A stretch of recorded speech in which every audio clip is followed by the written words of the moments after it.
ಧನುರ್ರಾಶಿ.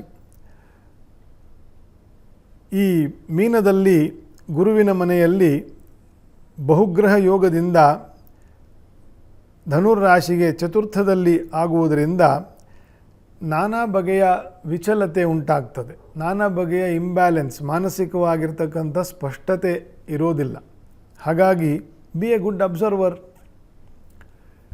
ಸ್ವಲ್ಪ ಗಮನ ಹೆಚ್ಚು ಕೊಟ್ಟು ಆಮೇಲೆ ಮುಂದೆ ಹೋಗ್ತಕ್ಕಂಥದ್ದು. ವ್ಯಾವಹಾರಿಕವಾಗಿ ಕುಟುಂಬದಲ್ಲಿ ಫೈನಾನ್ಸಸ್ಸು ಇದೆಲ್ಲ ವಿಚಾರ ಮಾಡಬೇಕು. ಅನೇಕರಿಗೆ ಈ ಕೆಲಸ ಹೋಗಿ ಮತ್ತೊಂದು ಕೆಲಸ ಹುಡುಕುವಂಥ ಪರಿಸ್ಥಿತಿ ಬರ್ತದೆ.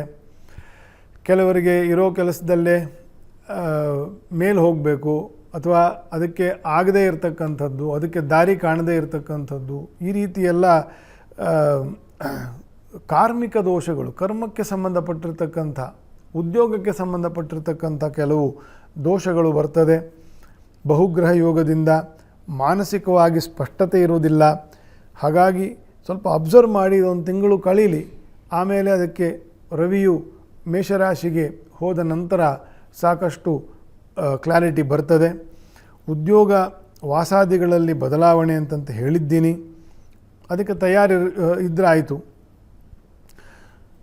ಗ್ರಹಶಾಂತಿಗಳು, ಗೃಹ ಪೂಜೆಗಳು, ಧ್ಯಾನ ಮಾಡ್ತಕ್ಕಂಥದ್ದು, ಶಿವನಾಮ ಸ್ಮರಣೆ, ಹರಿನಾಮ ಸ್ಮರಣೆ, ಇದನ್ನೆಲ್ಲ ವಿಶೇಷವಾಗಿ ಪ್ರತಿನಿತ್ಯ ಜಪ ಮಾಡುವುದರಿಂದ ಮಾನಸಿಕವಾಗಿರ್ತಕ್ಕಂತಹ ವಿಚಲತೆ ತಹಬದಿಗೆ ಬರ್ತದೆ.